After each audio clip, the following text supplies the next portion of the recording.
মোবারক। এই সেই পম্পে, সকলকে পম্পের একদম উপরে উঠে পম্পে দেখার সুযোগ করে দিচ্ছি।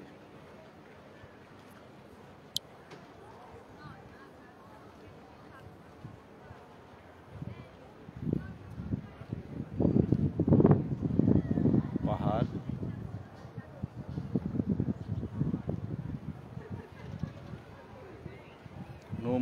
রোম সাম্রাজ্যের প্রতিচ্ছবি। এখান থেকে রোম সাম্রাজ্যের রাজা রোম সাম্রাজ্য পরিচালনা করত এবং এখানে আল্লাহর গজবে এই সিটিটা ধ্বংস হয়ে যায়। এই সেই সিটি রোম সাম্রাজ্যের। পাশে দেখা যাচ্ছে পাহাড়, আগ্নেয়গিরি।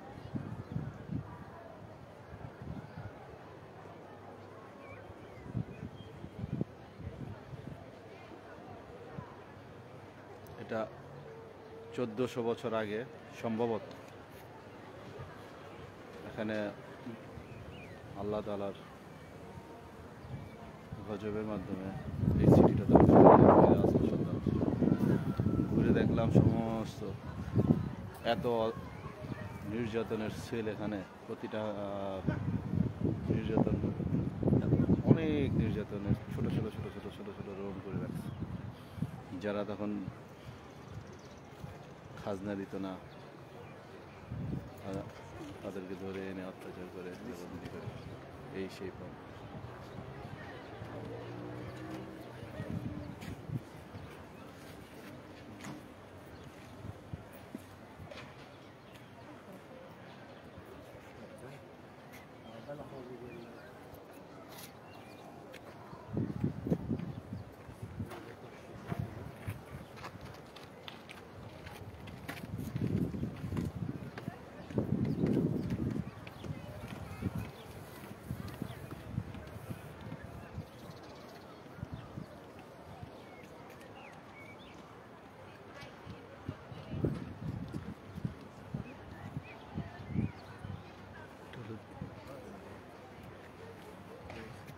ইতালির পম্পে।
রোম সাম্রাজ্যের রাজা এখান থেকেই রোম সাম্রাজ্য পরিচালনা করত।